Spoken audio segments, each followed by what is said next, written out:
या देवी सर्वभूतेषु मां महागौरीरूपेण संस्थिता नमस्तस्यै नमस्तस्यै नमस्तस्यै नमो नमः। जय माता रानी। दोस्तों, आप सभी को शारदीय नवरात्रि के 8वें दिन की हार्दिक शुभकामनाएं। आज नवरात्रि का 8वां दिन है और नवरात्रि के 8वें दिन माँ के 8वें स्वरूप माँ महागौरी की पूजा की जाती है। नवरात्रि के दौरान माँ के 9 रूपों की अलग अलग पूजा करने का विधान है, लेकिन 8वें दिन का महत्व विशेष माना जाता है क्योंकि इस दिन कन्या पूजन भी किया जाता है और साथ ही हवन भी किया जाता है। जो भी पहला और अष्टमी का व्रत करते हैं तो उनको अष्टमी का व्रत करके भी पूजा करते हैं। तो आज की वीडियो में हम जानेंगे कि अष्टमी तिथि के दिन माँ महागौरी का पूजन किस प्रकार से करना चाहिए, माँ को कौन से पुष्प अर्पित करें, माँ को कौन सा भोग अर्पित करें और माँ की पूजा किस प्रकार से करें। तो आप सभी लोग बने रहिएगा और वीडियो को पूरा अवश्य देखिएगा। माँ महागौरी की पूजा से भक्तों को राहु दोष से मुक्ति मिलती है और माँ की कांति भक्तों को सौंदर्य प्रदान करने वाली मानी जाती है। तो जो भी भक्त अष्टमी का व्रत करते हैं या जिन्होंने पूरे नवरात्रि के व्रत किए हैं तो उन्हें 8वें दिन माँ के महागौरी स्वरूप का पूजन किस प्रकार से करना चाहिए, आइए जानते हैं। तो इस दिन सुबह जल्दी उठकर आप स्नान आदि कर लें। उसके बाद माँ का प्रिय रंग जो है वो गुलाबी और सफ़ेद है, तो आप गुलाबी या सफ़ेद रंग के वस्त्र पहने और उसके बाद आप अच्छे से तैयार होकर माँ की पूजा करें।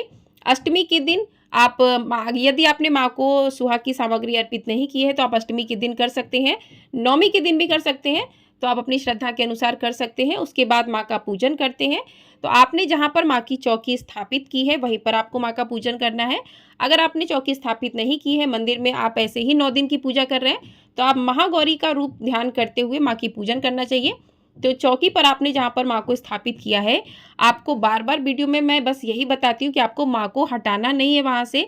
कुछ लोग स्नान करवाने के लिए माँ को उठा के स्नान करवा देते हैं, फिर बैठा देते हैं, तो उठाना नहीं चाहिए आपको, क्योंकि स्थापना की जाती है। स्थापना का मतलब ही होता है कि आपने एक बार स्थापित कर दिया है माँ को, तो आपको उनको जगह से नहीं हिलाना है। तो इस प्रकार से आपको भाव स्वरूप थोड़ी सी छींटे देकर जल की आपको माँ को स्नान करवाना है, गणपति जी को स्नान करवाना है, कलश के पास शुद्ध करना है और इस प्रकार से माँ को तिलक अर्पित कीजिए और रोली अक्षत कुमकुम अर्पित कीजिए और उसके बाद माँ को आप चूनर भी अर्पित कर सकते हैं। अगर आप प्रतिदिन अलग अलग करना चाहते हैं, यदि आप एक बार में सुहाग की सामग्री अर्पित करना चाहते हैं तो आप वैसे भी कर सकते हैं। और उसके बाद माँ के प्रिय पुष्प क्या हैं, आप लोग जानते हैं कि माँ के प्रिय पुष्प रात की रानी जो पुष्प आता है वो माँ को बहुत प्रिय है। तो अगर आपको कहीं मिल जाता है तो अच्छी बात है, अगर नहीं मिलता है तो आप सफ़ेद रंग का पुष्प माँ को अर्पित करें, माँ को बहुत ज़्यादा पसंद है। और भगवान गणेश को आप जो है दुर्वा अर्पित कर सकते हैं, भगवान गणेश को पुष्प अर्पित कीजिए। उसके बाद माँ को भोग लगाइए। तो भोग में आपको माँ का प्रिय भोग जो है वो नारियल का है, तो आप इस दिन नारियल से बनी बर्फ़ी का भी माँ को भोग लगा सकते हैं, लड्डू का भी लगा सकते हैं, आप नारियल भी चढ़ा सकते हैं और इस प्रकार से माँ को नारियल का भोग लगाइए। काले चने का भोग लगाइए माँ को। जिसके अष्टमी को कन्या पूजन होता है तो आप इस दिन माँ को हलवा चना पूड़ी का भोग लगा सकते हैं, वैसे काले चने को माँ का भोग लगाना चाहिए। और इस प्रकार से माँ को भोग अर्पित करें और भोग जो भी माँ को आप प्रतिदिन अर्पित करते हैं उसके बाद में माँ को 2 लौंग और 1 इलायची और बतासा सुपारी पान के पत्ते पर रखकर माँ को जरूर अर्पित करना चाहिए। तो इस प्रकार से आपका जो है धूप दीप आप अर्पित जलाइए और इस प्रकार से माँ का पूजन कीजिए। और ये सब करते समय आपको माँ के जो है 8वें स्वरूप माँ महागौरी के स्वरूप को ध्यान करना है कि माँ महागौरी का स्वरूप कैसा है।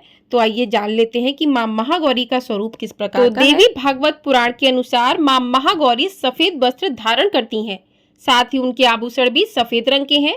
माता को श्वेतांबरा के नाम से भी जाना जाता है। अपनी तपस्या से माता ने गौर वर्ष प्राप्त किया है। उनकी उत्पत्ति के समय वह 8 वर्ष की थी, इसलिए उनकी नवरात्रि के 8वें दिन पूजा की जाती है। अपने भक्तों के लिए वह अन्नपूर्णा स्वरूप है। उनका स्वरूप उज्जवल कोमल श्वेत वर्ण और श्वेत वस्त्रधारी है। देवी के हाथ में त्रिशूल और डमरू है, तीसरे हाथ में अभय और चौथे हाथ में वर मुद्रा है। तो इस प्रकार से माँ का स्वरूप है। माँ के स्वरूप का ध्यान करते हुए आपको माँ का पूजन करना चाहिए और माँ का पूजन करने के बाद जो है आपको हाथ में थोड़े से पुष्प लेकर, आपने दीपक प्रज्वलित कर दिया है, थोड़े से पुष्प लेकर माँ की कथा को सुने। तो आइए माँ की कथा सुनते हैं। तो पौराणिक कथा के अनुसार माँ ने भगवान शिव को पति के रूप में प्राप्त करने के लिए कठोर तपस्या की। तपस्या के कारण माँ हजारों वर्षों तक निराहार रहीं, जिस कारण इनका शरीर काला पड़ गया था। जब माँ की कठोर तपस्या से भगवान शिव प्रसन्न हुए तो उन्होंने माँ को पत्नी के रूप में स्वीकार किया और इनके शरीर को गंगा के पवित्र जल से धोकर अत्यंत कांतिमय बना दिया, जिस कारण इनका काला रंग गौर वर्ण जैसा हो गया। इसके बाद माँ पार्वती के इस स्वरूप को महागौरी के नाम से जाना जाने लगा। बोलिए माँ महागौरी की जय। तो इस प्रकार से माँ महागौरी की कथा पूर्ण होती है। माँ महागौरी की पूजा करने से व्यक्ति को अपने जीवन के सभी कष्टों से मुक्ति मिलती है, साथ ही जीवन की सभी मनोकामनाएं पूरी होती हैं।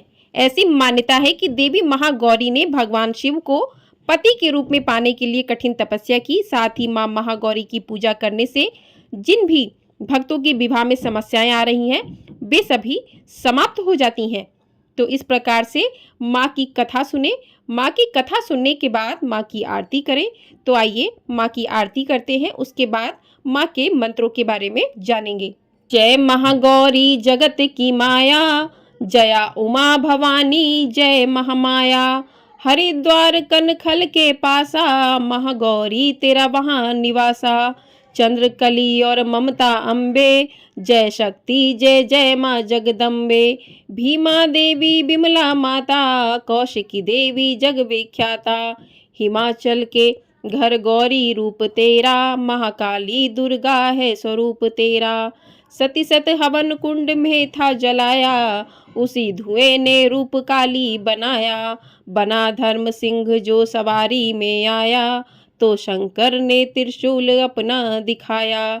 तभी माँ ने महागौरी नाम पाया, शरण आने वाले का संकट मिटाया। शनिवार को तेरी पूजा जो कोई करता, माँ बिगड़ा हुआ काम उसका सुधरता। भक्त बोलो तो सोच तुम क्या कर रहे हो, महागौरी माँ तेरी हरदम की जय हो। जय महागौरी जगत की माया, जय उमा भवानी महामाया।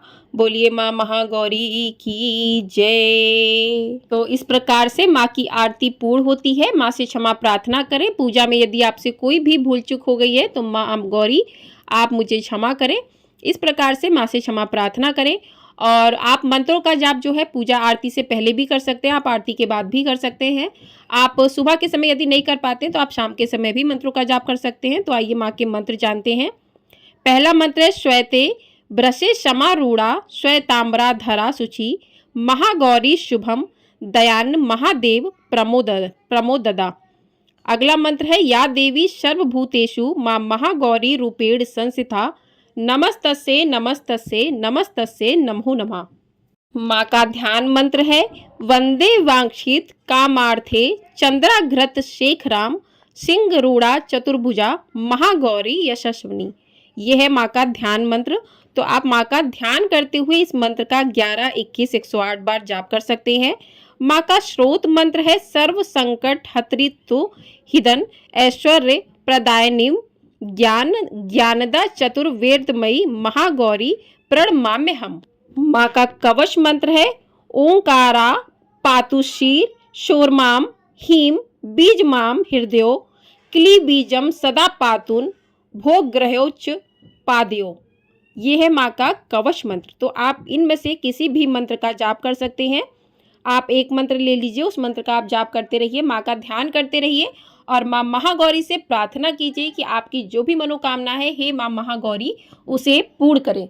तो इस प्रकार से आपका जो है माँ महागौरी का पूजन पूर्ण होता है। आपको हमारे चैनल पर दुर्गा सप्तशती पाठ भी सुनाया जा रहा है। यदि आप लोगों ने नहीं सुना है तो आप लोग उसे भी अवश्य सुनिएगा और अपना ढेर सारा प्यार अवश्य दीजिएगा।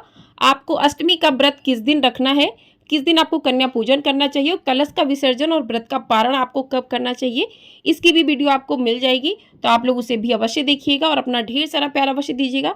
चैनल को सब्सक्राइब कर दीजिए ताकि आपको जो भी वीडियो हो वो समय से प्राप्त हो सके और आप उस वीडियो को देख सकें। तो चैनल को ढेर सारा प्यार अपना अवश्य दीजिएगा। और अष्टमी के दिन कुछ लोग जो हैं प्रतिपदा और अष्टमी का व्रत करते हैं, तो आप अष्टमी के दिन व्रत रखकर माँ महागौरी का पूजन कर सकते हैं। और जो लोग पूरे नवरात्रि का व्रत करते हैं तो उन्हें अष्टमी के दिन 8वें दिन जो है महागौरी का पूजन करना चाहिए, उनकी कथा को सुनना चाहिए और उनकी आरती इस प्रकार से करना चाहिए। वीडियो को लाइक अवश्य कर दीजिएगा। जय माता दी।